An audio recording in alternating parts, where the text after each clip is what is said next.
Realmente las compañías tienen fijado claramente cuáles son sus incrementos salariales con carácter general. Saben cuánto pueden incrementar, si es un 2%, un 2,5% o la cantidad que sea.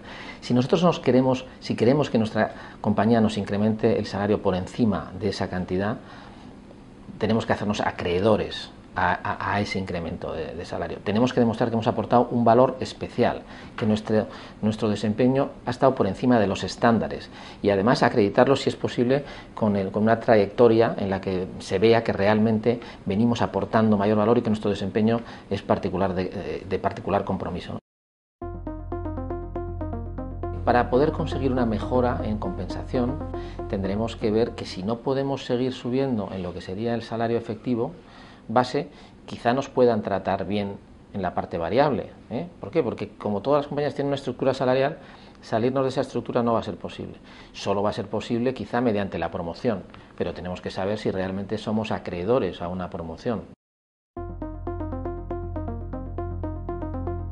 Cuando las conversaciones se alargan, la cosa es difícil. ¿Por qué? Porque realmente cuando el supervisor entra en una reunión, sabe muy bien de antemano cómo ha sido el desempeño de ese empleado en ese año. Y evidentemente se le escapan cosas y el empleado le puede abrir los ojos y puede corregir esa opinión.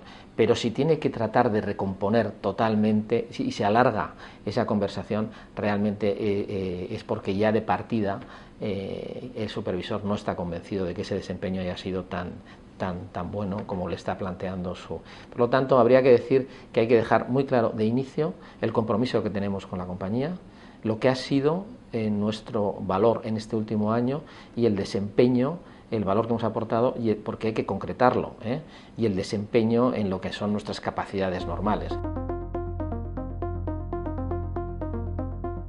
Pues si no hemos prosperado en este año, no hay que dejarlo en saco roto, pero tendrá que ser el año que viene. No podemos estar todo el año, ni 10 minutos después que salgamos de esa entrevista, enfadados con la compañía porque en este año no haya prosperado la subida de sueldo, porque realmente eso puede provocar un alejamiento entre empleador y empleado, ¿no? Entonces habrá que esperar al año que viene y siempre se siembra. Esta reunión habrá servido para algo.